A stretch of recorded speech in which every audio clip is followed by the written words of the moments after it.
for having me. I appreciate it. Good morning. Morning. How are you today? Doing very well, thank you. How are you, Dr. Newton? I am doing well. What part of the world are you in? Yeah, so currently I am in Durham, North Carolina, has been my home for the last 20 years or so. I'm originally from New Jersey, so kind of meandered my way down here through school like a lot of folks, but very happy to be here. Thank you. So you're in my neck of the woods. Thank you very much for that. So will you please tell us your name? My name is Alice Sarti, and I work in the tech industry for Lenovo, which is the #1 PC manufacturer in the world, actually, currently, which is very exciting. And I manage a global e-commerce team there. And I'm a mother to a wonderful 5-year-old little boy. And yeah, I'm very pleased to be here today. Thank you so much for that. So tell me this, how did you wind your way to information technology? Did you start there? I mean, like when you went to college and all that, did you say, well, I want to work in IT, or is it more happenstance? It's very much happenstance. So I have an undergraduate and graduate degree in post-colonial literature. Unless you're going to be a professor in that arena, you're going to kind of have a winding path. But I worked in fields of education equity. I did for quite a while in terms of nonprofits. But I actually discovered my love for technology working with a group of teachers in building a virtual community for teacher leaders nationally. We actually edited a book together and just really saw the possibilities of connecting through technology. So I got very interested in the web and creating community and user experiences. And so that's kind of how I backed up into in the arena I am now. Excellent. And you said you are originally from New Jersey? I am, yes. Grow up there, go to school there, or just grow up? Anything you want to share about that? Sure. So I grew up at the Jersey Shore, and all of the implications of that. You're a Jersey girl, right? Yes. It was beautiful being that close to the ocean. I do miss that. So stayed there through high school. I went to college in New York City at NYU, and then moved down to this area for a graduate degree in Duke. Very much appreciate your credentials. I was a PhD dropout at Duke, but I escaped with a master's and started my career down here from there. I love it. Escape. It's such an interesting word. I love it. I will tell you, I was a non-traditional student. So I did not get my first college degree until I was 42 or 45. The numbers kind of run together. Now you can tell I'm early set of losing my mind. But and then I got 2.5 degrees in 2.5 years and went back after that degree was finished, and I got my master's degree. And I waited for a while because I wasn't really sure I needed any more education. And I don't know whether this is true for you, but I never felt the necessity to have a degree in information technology or some science discipline, because most of what I've learned in IT, and you can tell me whether this is true for you as well, is more doing it every day. You know, you may learn the structure and the discipline of a degree in IT, but you know, if you do the computer science, that's theory. And if you do the information technology, that's the support or the development side of it. So, you know, there are two different animals that you try to bring together. I didn't see any value in having a degree in either of those. And then I got my doctorate degree. I started in 2012 and I completed D in December 2016. But I will tell you, it is the hardest work I have ever done. And I want you to speak to what we were talking about a little bit earlier about you know, the need for a degree in the area you work, but also like, and I don't know if this is true, so it'd be helpful if you could share. Like, I've always been told I wasn't smart enough. You know, I've always been told I'm not good enough. I was always told I'm not going to be a leader. You know, I've always been told that I am just this marginalized person who happened to make it in on the fringe of IT. And I can say honestly, most of my career has felt like that. Do you share that? I mean, can you share about your experiences first? Is it necessary for especially women to have a degree in the science discipline in order to work in a science field? I think that's a great question. I think I will be perfectly honest. I have often communicated out that I have a master's from Duke. And the assumption often is made that's an MBA, and I don't necessarily correct people. And so I think I recognize that there's a foot in the door that my degree, not specifically in, in information technology, but just having that level of education and having had the opportunity to go to the schools I've gone to, I don't correct people, right? I think in terms of the actual content of the work, the field is so dynamic and it changes so rapidly. Having like a fixed period of time of doing that kind of, incredibly intensive study, the field has shifted by the time you get out significantly, especially in the realm of technology. I personally don't feel a real strong desire to go back to school at this point.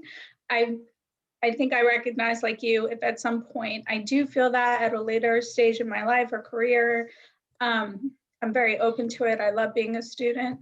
It is, I was a business intelligence analyst for several years, and I often, at least once a week, someone told me my math was wrong. And my math was never wrong, but it is very much that sense of there are certain content areas and there are certain rooms, even, just as a woman, a white woman, that you're going to be questioned. So I've come to kind of accept that, but I also appreciate how my kind of non-traditional education and work currently, it gives me a really unique perspective through viewing the world, I think. And, I'm able to ask novel questions that may not occur to other people and have different kinds of approaches. So I'm really a proponent of the humanities. I'm a proponent for critical thinking skills. For the team I work on now is very creative. We do A/B testing and personalization. So we have to think of novel solutions for our customers. So I think my background has actually been helpful in that regard. I was on the other side. I grew up having people tell me how smart I was and how I should go get a doctorate, be a professor, all these kinds of things. So I went through a period of kind of feeling like a real failure for not finishing the doctorate. But I knew it was not the work ultimately I wanted to do, and just didn't feel the need to stay there, knowing that. So it's interesting how you can kind of come from different ends of the spectrum and still land in that same experience of feeling like not enough and pushed to the margins, and just not not at the table, if you will. Absolutely. And I think that is the struggle for women, regardless of their ethnicity or their race. It's a fight to get to the table. You might not always get a seat, but you might be in the room. A lot of times you find a standing room only, and you're crowded out by all the other people that are in the room, and your voice is often minimized or muted. So I think that's very important. One of the reasons why I do these chats is like a lot, I mentor and advocate for a lot of young people. And I hear the same story over and over again. The refrain has not changed in 40 years, still the same. I'm trying to get through. And someone said to me a few days ago, how can you get a job, get experience in a job if you've never given a job? And I often wonder that question, when you think about teaching in college, you think about working in IT or whatever it is, someone's got to give you a start somewhere, because even the great professors that are there now did not start out as a professor. And I think that, and this may be just this just may be my opinion, or I cannot say that word today. Okay, I'm gonna stop. Hyperbole, right? Is that it? Yeah. I still can't say it. I need to wrap my brain around it. But it might, in my opinion, just might be that, the assumptions that we make about people, like great leaders are men. Okay. Do we know that to be a fact?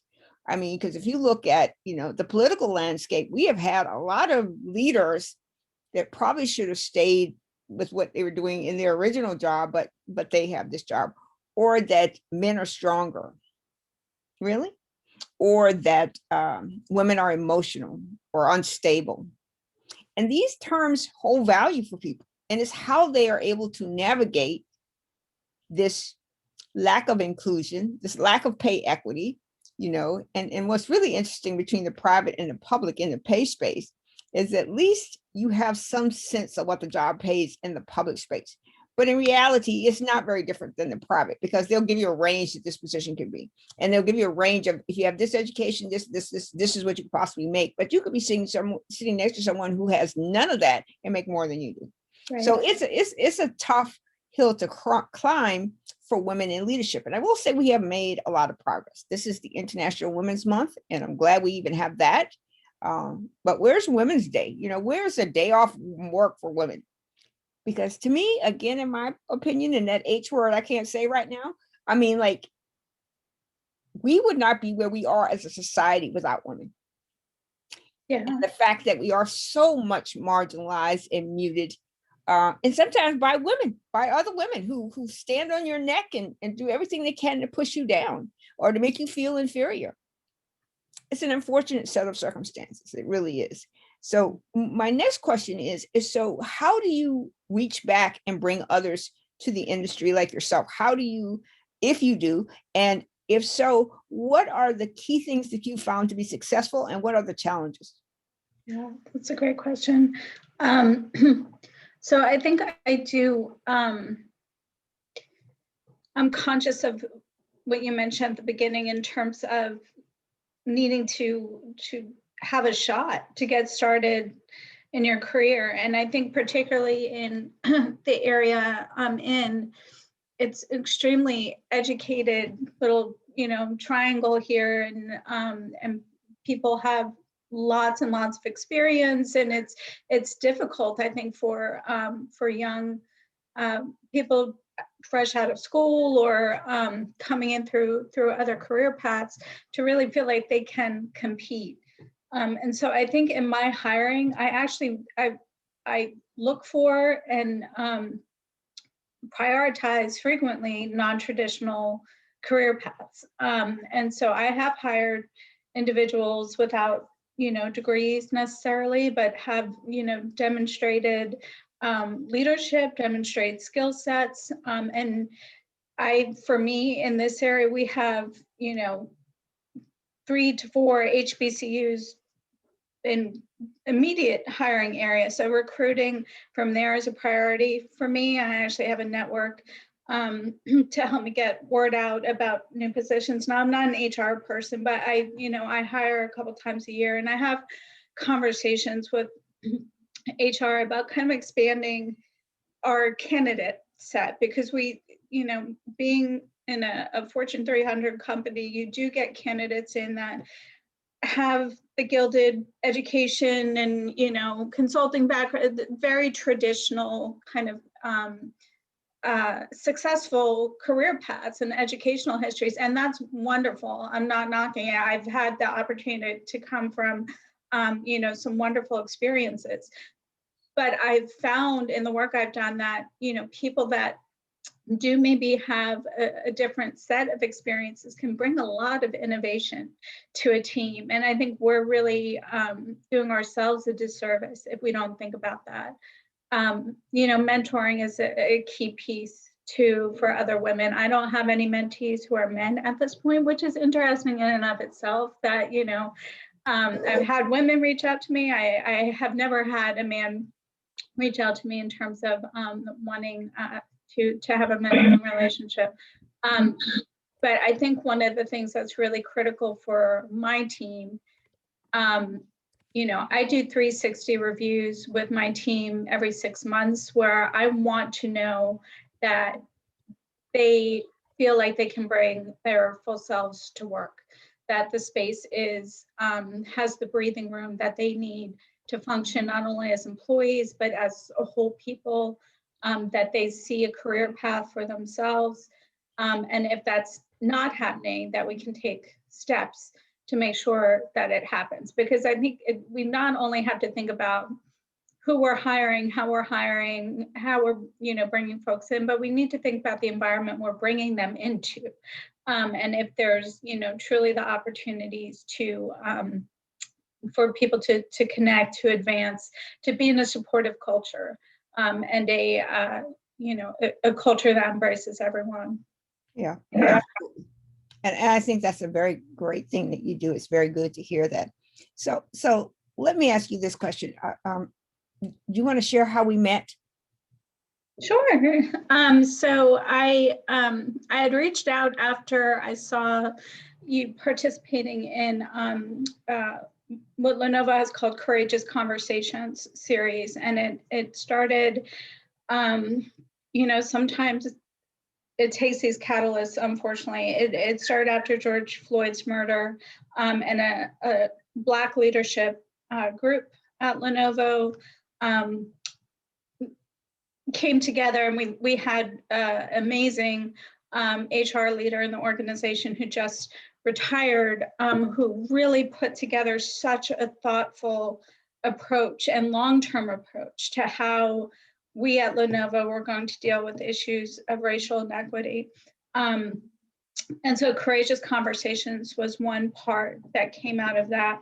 And I was just really so encouraged that in a corporate space, we're having difficult discussions, and also centering the voices of Black and Brown individuals, which so rarely happens in any space in America, let alone in a corporation, and giving, white people, other people of color, the opportunity to truly listen, and hear experiences that they likely would not have exposed themselves to otherwise. And so I had the opportunity to hear you as part of that, of one panel that was part of a series. And I want to reach out because I was just really moved, honestly, by the level of candor that you brought to the conversation.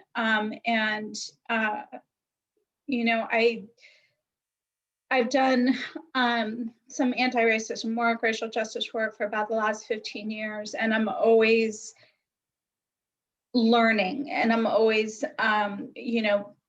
having to push myself and be willing to be challenged and be willing to be wrong. And so to have those opportunities in the workplace has just been a real encouragement and privilege. Thank you so much for that. The reason why I asked you that was because there was a question that, so I think you may know, they submitted to us the questions in advance. Mm-hmm. And so one of those questions they asked was, what was white privilege? And then the other part was, could Black and Brown people have privilege? And it was a question that even after I had the talk, before I was on the panel, I thought about that long and hard. And I'd like to know what your thoughts are about that. So can Black and Brown people and even women have privilege continuously, or is it segmented? No, I don't think they can have privilege continuously. And I was struck by that question. I think there's different forms of power, right? So there's systemic power, there's situational power, there's positional power, right? And so you may be in a room where you're the most senior individual in the room as a Black woman, as a Black man. And so you have that positional power in that moment. But to put that in the same context as a conversation of white privilege, I think is very misleading, potentially. So yeah, I mean, white privilege exists everywhere I go, every day, every context. I could be the most junior person in a room, and I will still be perceived and be afforded the privilege of being a white person in that room. So yeah, I think we have to be really careful about terminology, because the term white privilege comes from a very specific context. And we can, then think, okay, well, privilege, other people have privilege, but that's a different thing, right? And I think that's one of the challenges of really dealing with race in America, is we've, because of our historical reluctance, that's not a strong enough word, but to talk about race, our language can be very imprecise, or we don't have a common foundational understanding of what these terms mean. So yeah, I was struck by that question. So I appreciate you bringing it back up. Thank you so much. I told you, I contemplate it almost every single day, like, and I think even to further extrapolate on what you said, so you and I are having this conversation, and you might grant me privilege, so you grant me the opportunity to have this chat with you. That's an offer of privilege, if you will. And that's not by race or gender or anything else. It's just, you don't know me very well. You don't know, I might be a bit psycho, anything, but you say, okay, I'm going to give you a chance. And that's a part of a process. But the next person you encounter, who you may or may not know, you offer them that same amount of generosity and grace. And I have found, as a Black person, and I don't care what my title has been, I don't care what education I've had, my privilege comes in these incremental places. Even with people who are my colleagues, is incremental. And if you can imagine, and I'm sure you know this, what it's like managing men, try managing men as a Black woman, especially white men. It's like pulling cat hairs and stringing them together to make a kite rope. It's not easy, and it takes a lot out of you. It is so stressful. It is so hard, because it's not the work. It's never the work. The work you can do in your sleep. It's the relationships. It's the interactions you have with people. It's trying to support people who are trying to do everything they can to destroy you. And there's no support at the leadership. So the leadership does nothing. They just sit back and watch it happen and say, oh, well, you didn't try hard enough, or you didn't have the right tools, or you weren't the right person. But when you have people who are sabotaging you every single day, you have a project is due on this date. You've already assigned everyone. You've given them the resources. You told them what needs to be done. And like about a week or two before the project is done, they haven't done their part, or they've half done their part. And I'm not a micromanager. I don't like to be micromanaged. So I try to stay back and, wait for people to give updates. But when you go to the update meetings and they say, yep, we've done this, my team has done this, my team has done that. And then when the rubber meets the road, they haven't, and so who suffers in that equation? And so I think in the essence of privilege, whatever that word means, Black and brown people, and to some degree women, suffer with privilege as a continuous body of opportunity. It's not there, so you could sit back and ask, and please don't assume that I'm thinking it, but you could say, why aren't I the vice president of something or another? Why aren't I this person? Why aren't I leading these things? Why? Because someone has not extended you that privilege. And if you step into the ring and say, I want that privilege, then you may get some other titles, like you're aggressive, you're moody, you're not, collaborative. You get all these other terms because you're supposed to wait your turn. Wait, your turn is coming. But the question just is, when is your time coming? So it's a very, very interesting thing. And I hope my goal is that this last generation of young people will start turning the tide to removing all of these stains of racism, discrimination, hate, anger, pettiness, to see that there are no values in those things, and I think if you remember during my part of the talk, one of the things I said was, change is not going to happen easily. This is not easy. This is a very complex thing. And the analogy I often make is power, right? So, and I equate power to money just in this one instance for my analogy. You've got $1 million and I call you up and I say, Alice, can I have $100,000? And you're like, what? Right? So I don't know you that well. What are you going to do with should I give you that? You go through this set of, questions and dialogues within yourself, thinking about whether I extend what's been asked of me. So when you think about privilege in that sense, it's the same thing. You self-preservation first. I've got to take care of myself. So she wants $100,000. I've only got $1 million. So, what does that mean exactly? So if I give her 100, now I have 900, and there are more Rochelle's coming at me asking for money. Do I get it to you? And the answer is probably not. And that's how I think privilege and power connect to each other, because I've got to preserve myself. I've got to do, there's some people I am going to help. So I may have asked you for $100,000. You may give me $1,000, but you're not going to give me all that privilege that may jeopardize you. Yeah. And to me, that's one of those places in a society where we must, struggle and then come with a solution that's reasonable, and I don't know what you think about that, but it'd be really great to know how you see the dynamic of gender and ethnicity and race changing. What are the tools that you think would make good change models? Yeah. So a lot of the work I do is in facilitating education and holding space for white people. So I work in a lot of white affinity spaces. I do education for white people. And I think in my experience, my personal experience and what I've seen, the state of race is where it is in America because white supremacy, foundational aspect, is just this fatal collapse of empathy among white people.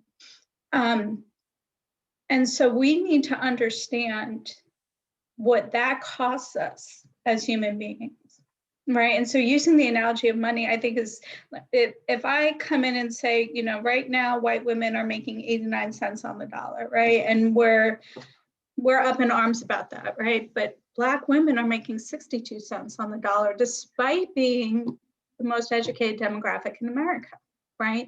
And so if I am not working to strip that and to change that, to expose it, first of all, right? If I, as a white woman, am not working to change that, that means I'm upholding it. Absolutely. Right? That means I'm upholding it.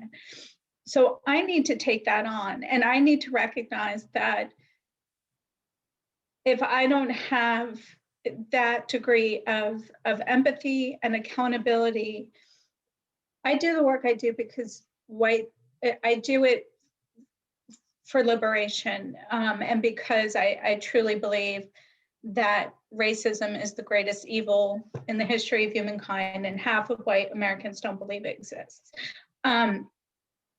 I do the work now, though it's not altruistic. It's not about giving away my money or my power. It's because I want to discover the greatest humanity that I can have for myself in this lifetime. I want to know the parts of God that white supremacy has obscured for me. That's the legacy I want to leave to my child. So my work, my heart is equipping white people to take that on and to understand the work that is involved in taking that on. Like you said, it's not easy. And it requires a willingness toward brokenness and toward being wrong, to move forward. But it's the only way forward. I truly believe it's the only way forward if we're really going to get to that point. It's so beautiful. So beautiful. Okay. In the other room, please. Hi, how are you? Very, very handsome. Very handsome. Thank you. So I think that's a very important thing. I think you said it, spot on. It's not a matter of giving away your power. It's making the world better. But we have to see it in terms that humans see it, right? Because we're not capable of that deep dive into others until we've addressed the deep dive within ourselves, right? So I can't make white women Black women can't make me white. But what we can do is learn to appreciate each other. And you start that by seeing each other, simply seeing each other. So these ubiquitous terms, all and everyone and everywhere and all those things, I don't know where they have a place in the language of culture, because did you meet all the Black people in the world? If you have done that, then you can make that all state. Or if you could say every Black person lives in a ghetto. No, off in the other room. They live in a ghetto.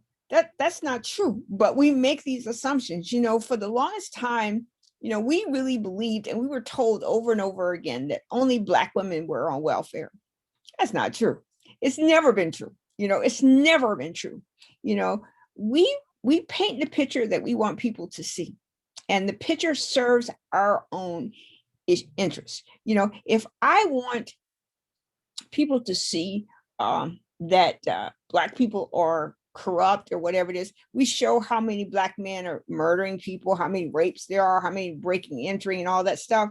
But when we pull the statistics away from the covers, you see that a group that's only 12 or 13, 14% of the population can't be the only rapers, robbers, and murderers, you know, and we don't lead that number. Now, we may lead in incarceration because we not necessarily have money or power to get out of jail.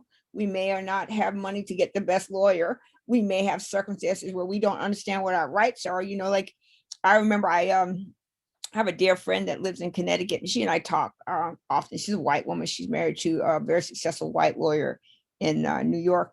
And I remember we were at their house one day, and he said to us, he said, "You have the right to remain silent." That's the first thing you should know, is you have the right to remain silent. You do not have to talk. And police have the right to lie.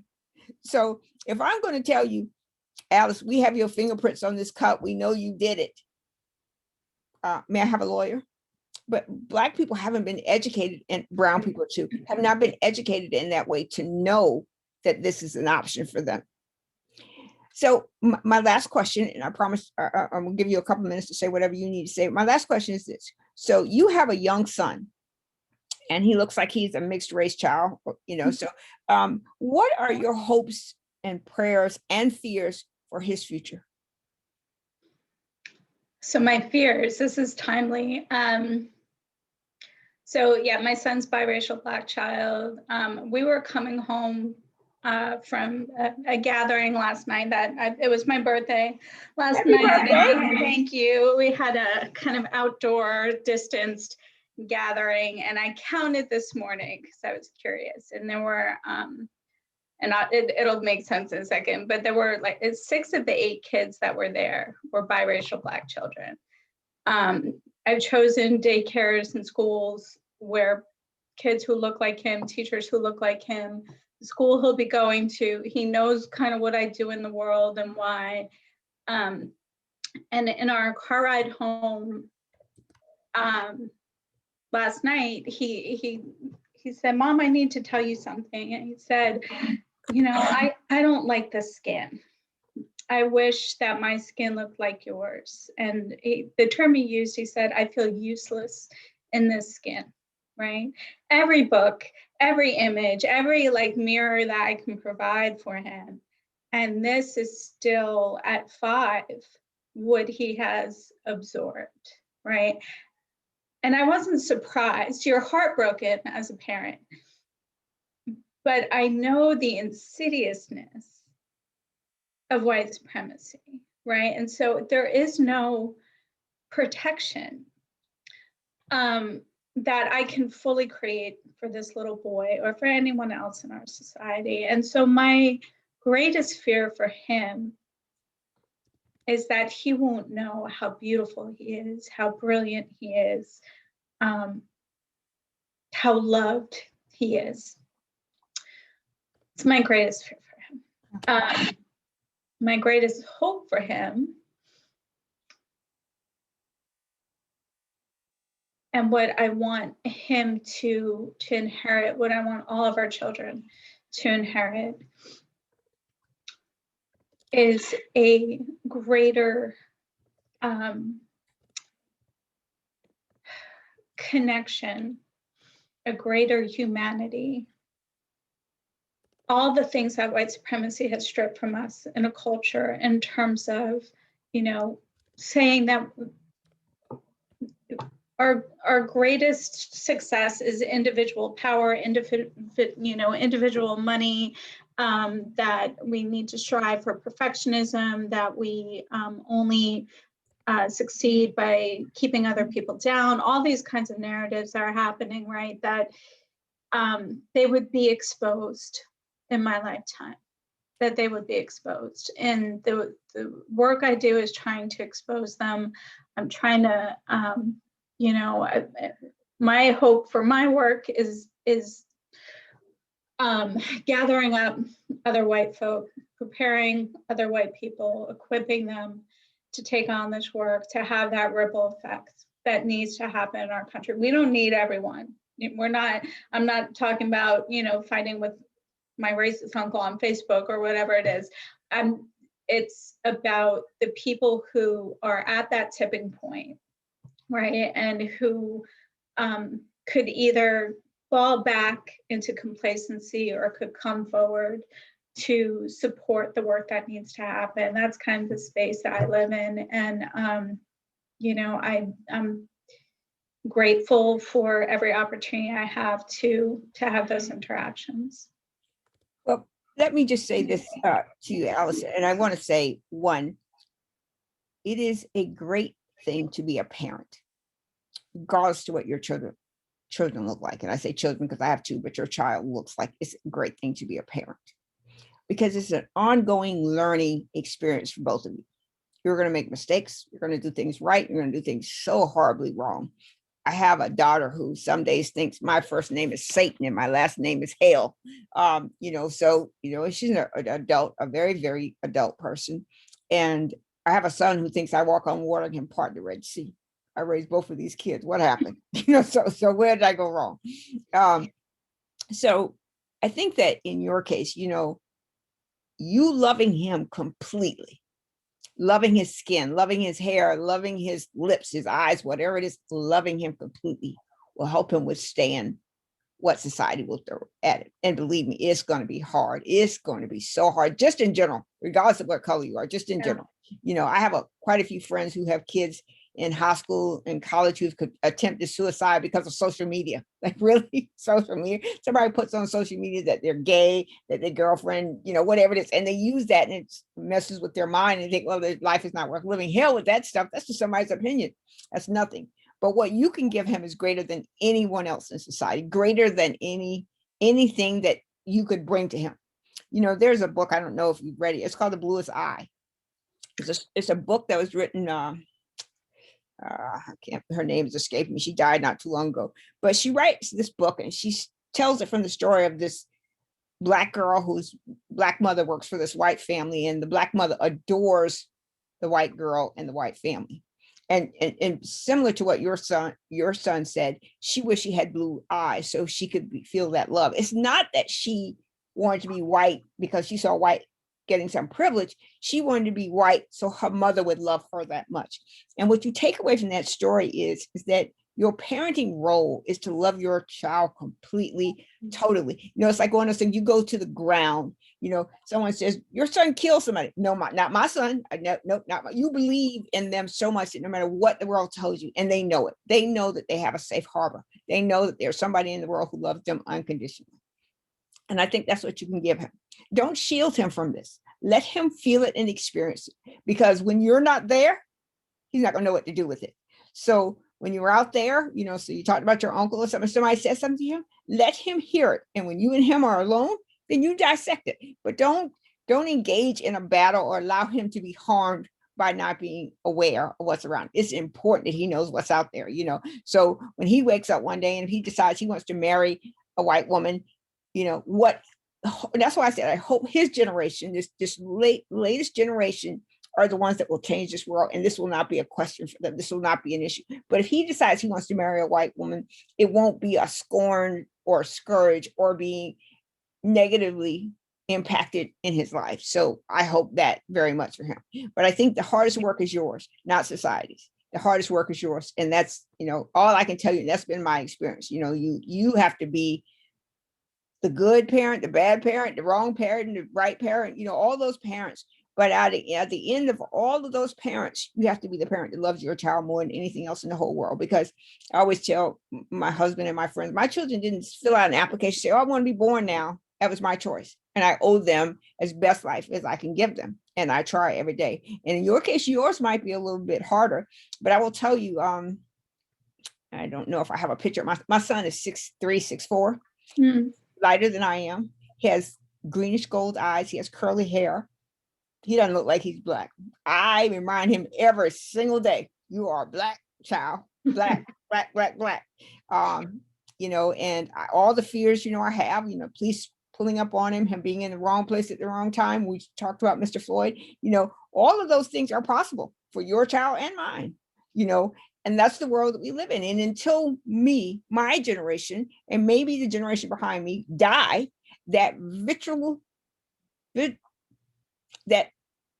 barbarism, that disgust with people that are different, the things that make white supremacy and Hitler a good thing, it's absolutely insane to me. It's literally insane. We share 99% of our DNA with a chimpanzee. And you want to be mad because you don't like black people? Hell, you don't like monkeys either? Is that what you're really trying to say? Because then that means you don't like yourself. Right. So we're stuck in this narrative where, as parents, we're advocates for our kids. We're fighting for our kids. We're doing everything we can to help our kids. And we're trying to stay sane at the same time, because when he gets to be a certain age and he asks you, Mom, can he go sleep over? Or Mom, once he gets his license, can he go out and drive somewhere? And then you start praying. The minute he walks out the door, you start praying. Please let him come home safe. Please let him come home safe. When I was telling you about getting my college degrees, I got pregnant in 1998. I worked at Carolina at that time. I left because I did not want my child to go into daycare, because the thing was not about racism, but about sexual acts that were happening to young kids. My child did not go to school until he could make fluent, intelligent statements and decisions. So between me and his grandmother, he did not go to daycare. He did not go in somebody else's space, because we were afraid of the horror of sexual misconduct and abuse. So we did not send him there. But, I question education, the education system that we have. Black children get the short end of the stick in that space all the time. And remarkably, brown kids too, get the short end of that stick. Now, if you fall in the other category of brown, i.e. Asian, maybe there's a presumption that you're smarter than everyone else, that you have a higher intellect than others. I don't know if that's a fact, but that's a presumption that we have in our society. I guess another one of those ubiquitous words is everywhere, all things there. Yeah, no. But, you've got a lot of work to do right. But what you can do is you can send him out into that world, let him experience whatever he experiences. When he comes home, it's safe. He feels so loved. He feels like, oh, my mom made me a cake today. My mom did this for me today. My mom did something for me. My mom had a meeting to go to. She canceled the meeting so she and I could sit home and read or talk or something like that.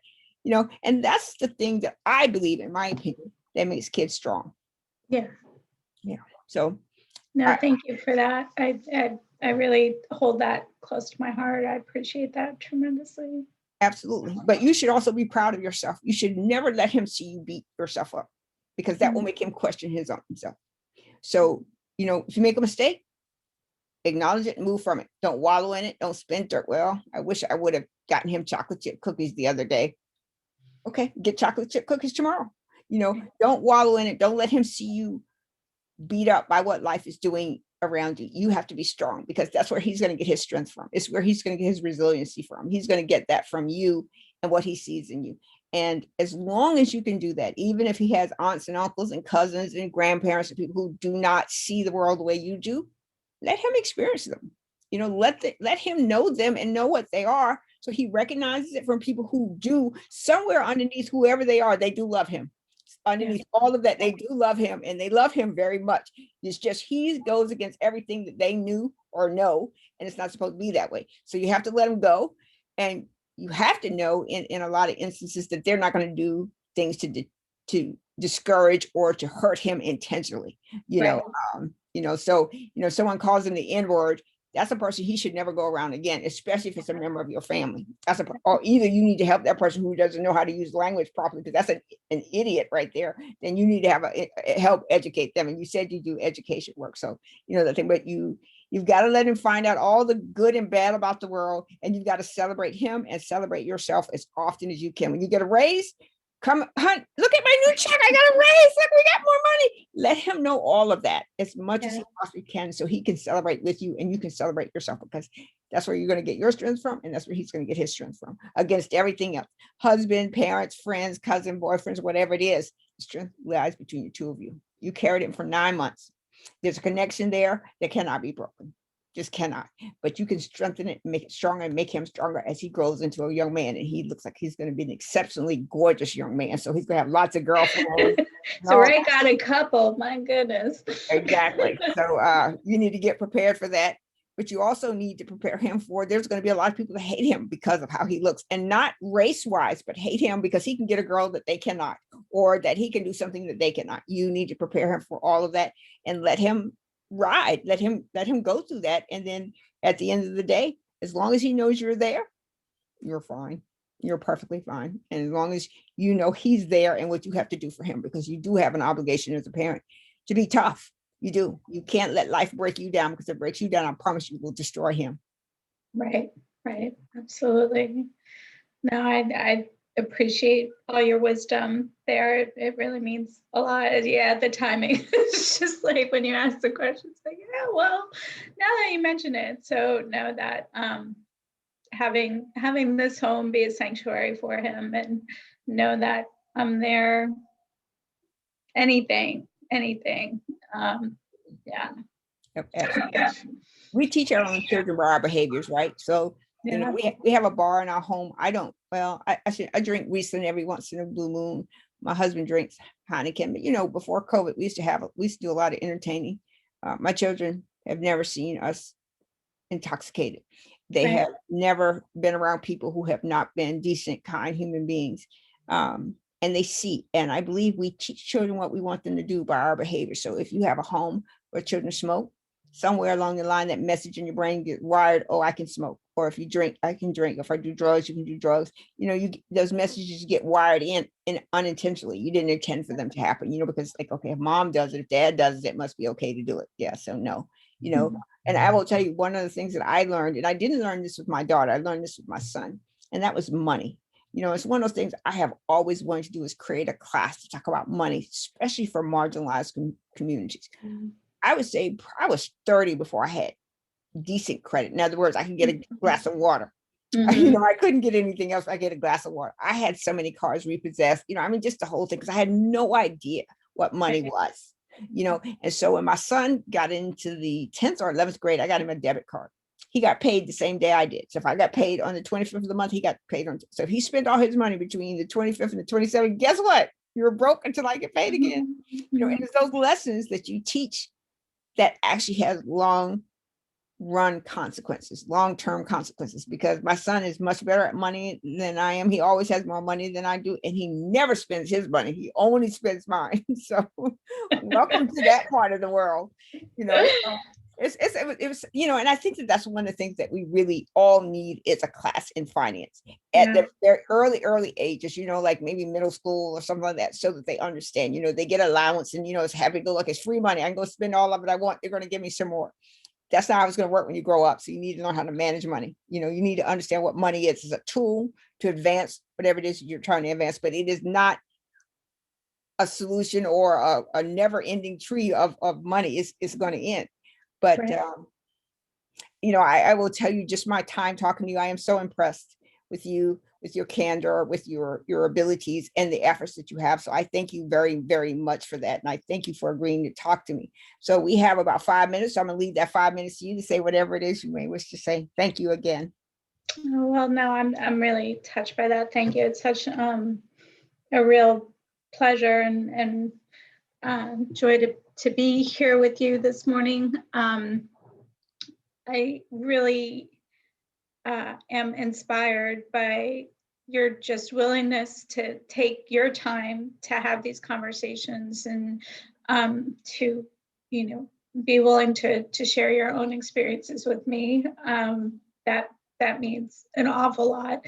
You know, I'm actually a single parent as well, and so it's always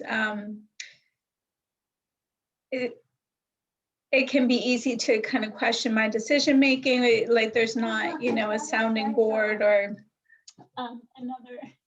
another voice in the room, if you will. So yeah, that sometimes I forget about the importance of modeling and the impact of modeling, and you know, having him just seeing who I am in the world. It's always been important to me, I think, because I became a mom a little bit later in life. I was 38 when I had him, and I had things I was passionate about and that were important to me. And it's been important to me to continue to make time for those things. So he knows, and he sees his mother as not to take any knock against women who are, working in the home and stay-at-home moms and things like that. That is something I truly could never do. It's a calling that I have so much respect for and appreciation for.